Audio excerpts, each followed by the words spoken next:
महाराष्ट्र में गिर सकती है उद्धव सरकार। क्या मुख्यमंत्री पद से इस्तीफा देंगे उद्धव ठाकरे? क्या उनके ही विधायकों ने, शिवसेना के विधायकों ने, क्या उद्धव ठाकरे की मुश्किलें बढ़ा दी हैं? नमस्कार, मैं हूं राहुल शर्मा, आप देख रहे हैं SPN9 न्यूज। स्वागत है आप सभी का हमारे इस खास प्रोग्राम में। प्रोग्राम की शुरुआत महाराष्ट्र से। महाराष्ट्र में जो सियासी भूचाल मचा हुआ है, ऐसे में सीधे तौर पर देखा जा रहा है कि उद्धव ठाकरे की लगातार मुश्किलें बढ़ रही हैं। उद्धव ठाकरे के लिए लगातार परेशानियां बढ़ती चली जा रही हैं, क्योंकि उनके अपने ही विधायकों ने उनका साथ छोड़ दिया है। दरअसल अभी हाल ही में महाराष्ट्र के अंदर MLC चुनाव हुए। क्रॉस वोटिंग की वजह से बीजेपी ने बड़ी बढ़त तो बना ली, लेकिन शिवसेना को बड़ा नुकसान हो गया। बहुत कम अंतर से शिवसेना जीती है MLC चुनाव, और एकनाथ शिंदे जो उद्धव ठाकरे के बेहद करीबी माने जाते हैं, वो नाराज नजर आ रहे हैं उद्धव ठाकरे से। एकनाथ शिंदे सूरत में पहुंच गए हैं, बीजेपी के साथ जुड़ गए हैं। और क्या एकनाथ शिंदे ही हैं जो महाराष्ट्र में उद्धव ठाकरे की सरकार को गिराएंगे? क्योंकि एकनाथ शिंदे के पास बहुत बड़ी पावर है, उनके पास बड़ी संख्या में विधायक है। 37 विधायक होने की बात कही जा रही है, और ऐसे में देखा जा रहा है उद्धव ठाकरे की लगातार मुश्किलें बढ़ रही हैं।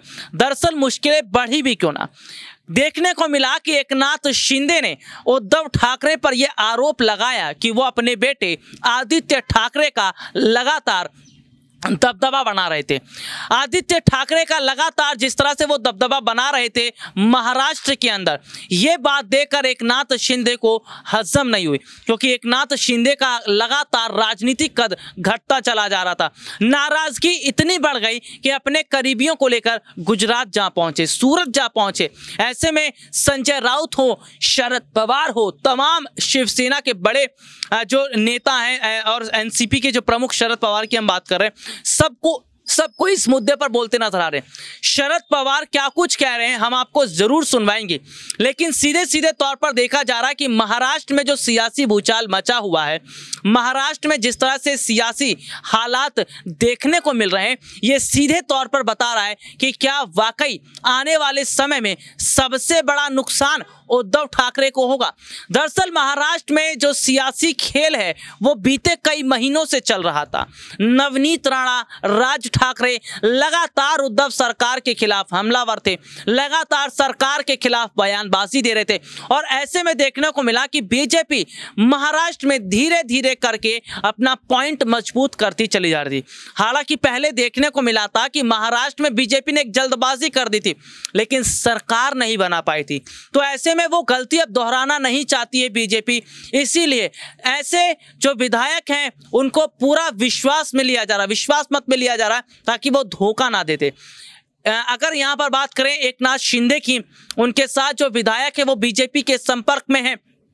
ये बात जानते हैं उद्धव ठाकरे कि अगर बीजेपी के साथ जुड़ जाते हैं तो पूरी तरह से उनको नुकसान होगा, और यहां पर बीजेपी थोड़ी और कोशिश कर रही है, शिवसेना के और विधायकों को अपने साथ मिलाने का काम कर रही है, और यही विधायक हैं जो बीजेपी की सरकार महाराष्ट्र में बनवाएंगे। शरद पवार ने क्या कुछ कहा है, ध्यान से सुनिए।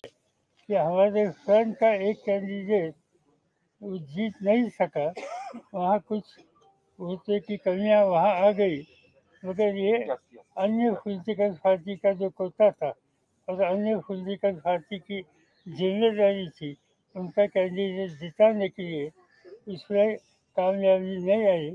मगर हम वापस जाने के बाद ज़रूर हमारे साथियों के साथ बातचीत करेंगे, ऐसे क्यों हुआ और हुआ तो कैसे करेक्ट एक्शन ले सकते हैं, इस पर हम ध्यान देंगे। शिवसेना के नेता एकनाथ शिंदे बार बार कह रहे हैं कि उनको सीएम बनाया जाए, इस पर आपकी सहमति है क्या? सरकार संकट सर, जिस तरीके से एक मिनट यार, चुप रहो। अरे यार सर, जिस तरीके से महाराष्ट्र के भीतर संकट दिखाई दे रहा है, अरे एक क्वेश्चन एट अ टाइम होगा ना। वो एक सरकार बचा दिया था, क्या इस बार सरकार आप लोग बचा पाएंगे? उम्मीद है आपको? मुझे यहाँ की जो स्थिति है वो देखने के बाद इससे कुछ न कुछ रास्ता निकलेगा, इस पर मेरा पूरा भरोसा है। सर फिर से सवाल करता हूँ, एकनाथ शिंदे बार बार दबाव डाल रहे हैं कि उनको सीएम बनाया जाए, इस पर आपकी सहमति है क्या? भाई ये तो मैं आपसे ही सुनता हूँ, ठीक है, अभी तक उन्होंने हमें या और किसी को कहा है कि मुझे सीएम बनाओ, ये मुझे मालूम नहीं। मगर एक बात है कि वहाँ जो अंडरस्टैंडिंग है तीनों पार्टी में, इसमें शिवसेना के पास मुख्यमंत्री की जिम्मेदारी है, डिप्टी सीएम एनसीपी के पास है, और इन्फास्ट बाकी जो मंत्रालय है इसकी जिम्मेदारी सरकार के कांग्रेस के ऊपर है। जहाँ तक बीजेपी में कुछ बदलाव करना या किसी को वहाँ मौका देना, वो उनका इंटरनल इशू है, जो शिवसेना की लीडरशिप इस पर जो कुछ तय करेंगे इसके साथ हम रहेंगे। मगर मुझे पूरा विश्वास है कि उद्धव ठाकरे के नेतृत्व पर वहाँ जो गवर्नमेंट चलाई है, इसमें कोई बदलाव करने की आवश्यकता हमें लगती नहीं। सर लेकिन एकनाथ शिंदे, जेपी नड्डा और अमित शाह को भी मिलने वाले हैं आज। कौन किसको मिलने वाला, हम कैसे कहेंगे? सर कल के एमएलसी इलेक्शन में 134 विधायकों का समर्थन बीजेपी को प्राप्त हुआ है। जिस पार्टी के मुख्यमंत्री है उस पार्टी के सारे वोट भी शिवसेना उम्मीदवार को नहीं मिले हैं। क्या आपको लगता है कि ये क्रॉस वोटिंग सरकार के लिए खतरा है? नहीं, ऐसे जब इलेक्शन होते हैं तो क्रॉस वोटिंग होते हैं, ये कोई आज की बात नहीं।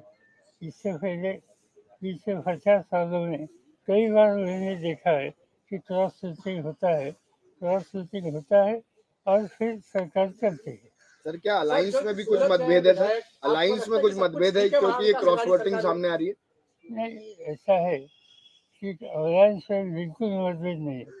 क्रॉस वोटिंग तब होते हैं कि समझो मैं कॉन्टेस्ट कर रहा हूँ और मुझे कुछ 2-4 वोट की कमियाँ है, तो मेरा पर्सनल कॉन्टैक्ट कहीं हो तो इस पर मैं ध्यान देता हूँ, और इसमें कुछ न कुछ वोट कैसे मुझे मिलेंगे इस पर मेरा ध्यान होता है।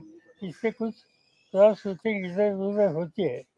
जैसे आपको एक बार एग्जाम्पल देता हूँ कि जिस बार आई थिंक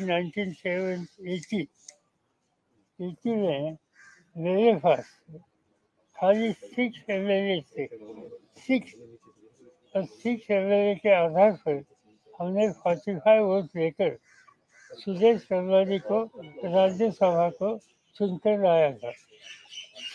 तो सुना आपने शरद पवार क्या कुछ कह रहे हैं। दरअसल सीधे सीधे तौर पर देखा जा रहा है कि महाराष्ट्र में कुर्सी का खेल बीते काफी समय से चल रहा था, लेकिन उद्धव ठाकरे को परिवारवाद बढ़ाना आगे पड़ गया। परिवारवाद बढ़ाकर बहुत मुश्किल में फंस गए उद्धव ठाकरे, क्योंकि उद्धव ठाकरे अपने बेटे आदित्य ठाकरे का राजनीतिक कद महाराष्ट्र में लगातार बढ़ा रहे थे। ऐसे में उनके अपने कई नेता जो है वो नाराज थे। शरद पवार भी नाराज दिखते नजर आ रहे थे। हालांकि शरद पवार ने कह दिया ये शिवसेना का अंदरूनी मामला है, वो इसमें कुछ नहीं बोलेंगे। कांग्रेस पार्टी ये कह रही कि भाई सरकार नहीं गिरेगी। तो यहाँ पर अगर हम बात करें तो जो सबसे बड़ी ताकत है वो या तो शरद पवार की है या तो उद्धव ठाकरे की है। और ऐसे में बीजेपी कोशिश कर रही है कि कांग्रेस के जितने विधायकों का समर्थन मिला हुआ है शिवसेना को, उन कांग्रेसी विधायकों को भी अपने साथ जोड़ लिया जाए। साम दाम दंड भेद की नीति तो आप समझते होंगे, जानते होंगे, और साम दाम दंड भेद की यही नीति आज बीजेपी अपना रही है। कांग्रेस के भी अगर नेता विधायकों को अगर बीजेपी अपने साथ जोड़ लेती है तो समझ लीजिए महाराष्ट्र में सियासी खेल होना तय है। शरद पवार ने और क्या कुछ कहा है, ध्यान से सुनिए। आज ये इशू एनसीपी का इंटरनल इशू नहीं है, ये शिवसेना का इंटरनल इशू है। सर मुंबई आप जा रहे हैं? सर क्या मुख्यमंत्री से मुलाकात है शाम को? सर कब जाएंगे? मेरे अभी मीटिंग है 2:30 बजे। मुख्यमंत्री के साथ मुलाकात है। प्रेसिडेंट कैंडिडेट सिलेक्शन के बारे में आज जो हमने मीटिंग बुलाई है, ये मीटिंग खत्म होने के बाद I am going to Lahore. Sir आपको संकट मोचक कहा जाता है, खासतौर पर पिछली सरकार भी आपने बचाई थी। एकनाथ शिंदे से क्या आपकी कोई बातचीत हुई है या किसी विधायक से बातचीत हुई है जो सूरत में ठहरे हुए हैं?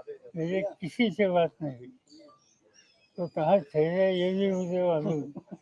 तो देखा आपने शरद पवार क्या कुछ कहते नजर आ रहे। तो सीधे सीधे तौर पर देखा जा रहा है कि महाराष्ट्र में लगातार मुश्किलें बढ़ रही है सरकार की। या तो देखना होगा कि उद्धव ठाकरे सरकार बचा लेंगे या तो सरकार जो है वो गिर जाएगी, कुर्सी उनके हाथ से निकल जाएगी। आज के लिए इतना ही, आपसे फिर दोबारा मुलाकात होगी, तब तक के लिए इजाजत दीजिए, नमस्कार।